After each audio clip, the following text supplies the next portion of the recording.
अवधूत चिंतन श्री गुरुदेव दत्त श्री स्वामी समर्थ. नमस्कार. मी पूजा. आपल्या चॅनेलवर तुम्हा सगळ्यांचं पुन्हा एकदा खूप खूप मनापासून स्वागत करते. तुमच्या सगळ्या इच्छा स्वामी महाराज लवकरात लवकर पूर्ण करत ही स्वामींच्या प्रार्थना करते व आजच्या आपल्या व्हिडिओला सुरुवात करते. बघा, बघता बघता 2025 वर्ष हे संपून जाणार आहे आणि 2026 म्हणजे आपण सगळेजण नवीन पर्वामध्ये प्रवेश करणार आहोत आणि सगळ्यांची लगबग सुरू असेलच नवीन कॅलेंडर घेण्याची. तर कॅलेंडर कोणतं घ्यावं, त्याच पद्धतीने कॅलेंडर कोणत्या दिशेला लावावं हे आज थोडक्यात आपण पाहणार आहोत. त्यामुळे व्हिडिओ स्किप न करता शेवटपर्यंत पहा.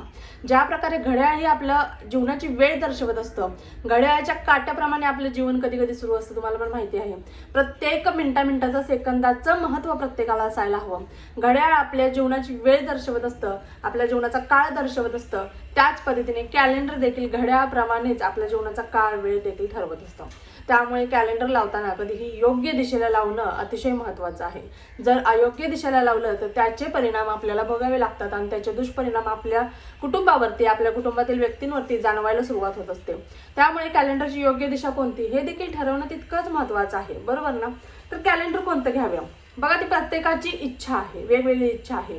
कोणी महालक्ष्मी घेतं, कोणी कालनिर्णय कॅलेंडर घेतं, तर कोणी आपल्या दिंडोरी प्रेरित केंद्राचं घेत असतं. तर आमच्यात शक्यतो महालक्ष्मीचं कॅलेंडर आणलं जातं.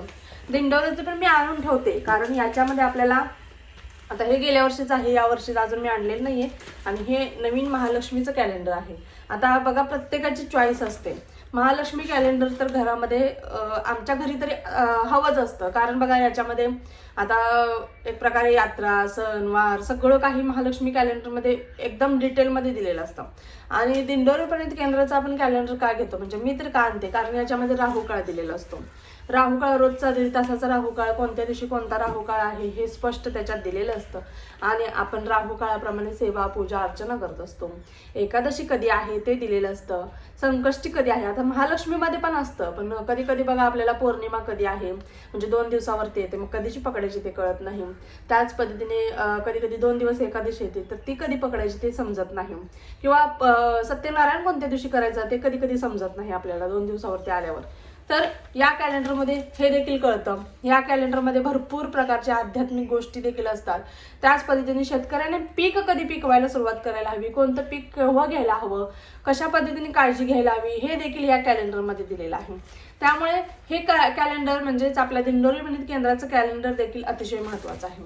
आणि याचं कोणतंही प्रमोशन करत नाहीये, कारण हे 2 कॅलेंडर तर माझ्या घरामध्ये असतात. जास्तीचे कॅलेंडर पण घरामध्ये ठेवू नये, पण हे कॅलेंडर घरामध्ये बाकीच्या व्यक्तींना हे कॅलेंडर हवंच असतं आणि हे मी माझ्यासाठी घेतलेलं आहे. म्हणजे राहू काळ बघण्यासाठी वगैरे किंवा सणवार वगैरे सगळं काही याच्यामध्ये देखील असतं.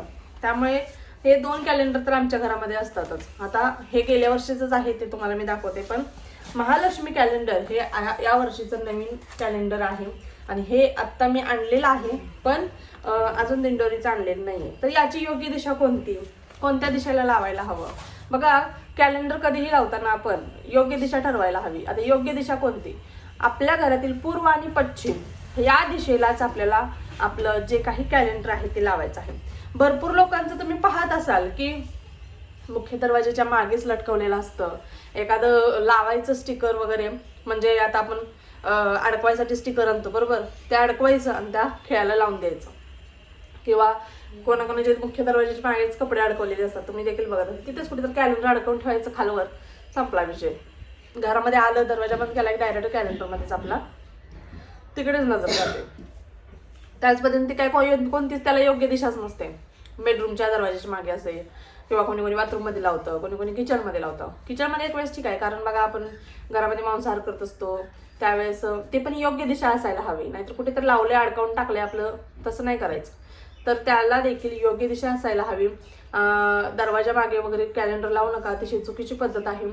ज्या प्रकारे आपण घड्याळ हे पूर्व किंवा पश्चिम या दिशेलाच लावतो, घड्याळ आपल्या जीवनाची ज्या प्रकारे वेळ दर्शवतो, घड्याळाचं जितकं महत्त्व आपल्या जीवनामध्ये आहे तितकंच महत्त्व या कॅलेंडरचं देखील आहे. त्यामुळे घड्याळ आणि कॅलेंडर हे पूर्व किंवा पश्चिम या 2च दिशेला लावायचं आहे. पूर्वेच्या भिंतीला लावा किंवा पश्चिमेच्या भिंतीला लावा. तुम्ही पूर्वेच्या भिंतीला लावलं आणि जर पूर्वेकडे तोंड करून तुम्ही कॅलेंडर वाचलं तर तुमचं पूर्वेकडेच राहणार आहे. पश्चिमेच्या भिंतीला लावलं तर तुमचं तिकडे तोंड होणार आहे. पण दक्षिण किंवा उत्तर या दिशेला तुम्हाला कॅलेंडर लावायचं नाहीये. दक्षिण दिशा म्हणजे यमाची दिशा आहे असं म्हटलं जातं. आणि बघा आपण उत्तर दिशेला जर कॅलेंडर करून लावलं तरी देखील दक्षिण दिशेलाच ते लागणार आहे. तर असं न करता आपल्याला फक्त आपल्या घरातील पूर्व व पश्चिम या 2 दिशेलाच आपलं कॅलेंडर लावायचं आहे, जेणेकरून आपल्या जीवनात जे काही वाईट घडणार आहे किंवा जो काळ, कधी कधी असं येतं काळ, असं म्हणतात बघा, काळ आला होता पण वेळ आली नव्हती. का? कारण आपण या छोट्या छोट्या गोष्टी आपल्या घरामध्ये करत असतो. यामुळे आपल्यावरती आलेलं संकट कसं निघून जाईल हे आपल्याला समजत नाही. त्यामुळे योग्य दिशा ठरवणं देखील तितकंच महत्त्वाचं आहे. आपण घर देखील बांधताना बघा वास्तुशास्त्राप्रमाणे बांधत असतो, बरोबर. एखादी दिशा चुकली की आपल्या घरामध्ये कलह व्हायला सुरुवात होतं, कुठेतरी रखरख चालू होते, लक्ष्मी घरामध्ये टिकत नाही, असं देखील आपल्या वास्तूमध्ये होत असतं. त्याच पद्धतीने कॅलेंडर आणि घड्याळ देखील योग्य दिशेलाच असायला हवं. त्यामुळे योग्य दिशा तुम्हाला आज मी सांगितलेली आहे. कॅलेंडरची पूर्व किंवा पश्चिम दिशा ही योग्य दिशा आहे. मग कॅलेंडर तुम्ही हे घ्या, महालक्ष्मीचं कॅलेंडर नाही घ्या किंवा आपल्या दिंडोरी प्रणितचं घ्या. आता गेल्या वर्षीच्या जुन्या कॅलेंडरचं काय करायचं बघा. आता जुनं कॅलेंडर आता असंच रद्दीमध्ये कोणी कोणी फेकून देतं, तर त्याच्यात महालक्ष्मीचे फोटो वगैरे असतात. आता त्याचं काय करायचं हे देखील हा देखील खूप मोठा प्रश्न आहे. जर तुम्ही गावी असाल, म्हणजे असं जमीन वगैरे असेल, तर ते एखादा खड्डा खोदून त्याच्यात जरी पुरलं तरी देखील चालतं. किंवा बेस्ट म्हणजे मला तर असं वाटतं, एक बादली घ्या, त्याच्या पाणी भरा अर्धी बारडी, त्याच्यामध्ये ते भिजत घाला, तो कागद पूर्णपणे भिजून जातो. आणि जो काही तो पाणी नंतर आहे सगळं खराब झालेलं, जे काही पाणी आहे ते नंतर एखाद्या झाडाजवळ तुम्ही किंवा एखादा खड्डा खोदा आणि त्या तिथे पाणी टाकून द्यायचं आहे तुम्हाला. असं जरी केलं तर चालेल. अशा पद्धतीने म्हणजे निर्माल्यात टाकून, म्हणजे पाण्यात प्रवाहित करून देखील ते पाणी देखील दूषित होणार नाही. आणि अशा पद्धतीने त्याचा कॅलेंडरची आपली विल्हेवाट देखील व्यवस्थित लागेल. कारण याच्यामध्ये देवी देवतांचे, महालक्ष्मीचे फोटो असतात, देवी देवतांचे फोटो असतात, छत्रपती शिवाजी महाराजांचे आपला फोटो असतो, आंबेडकरांचा फोटो असतो. त्याच पद्धतीने दिंडोरी पण घेतलं तर स्वामी महाराजांचा फोटो असतो. प्रत्येक देवी देवतांचे फोटो वगैरे असतात.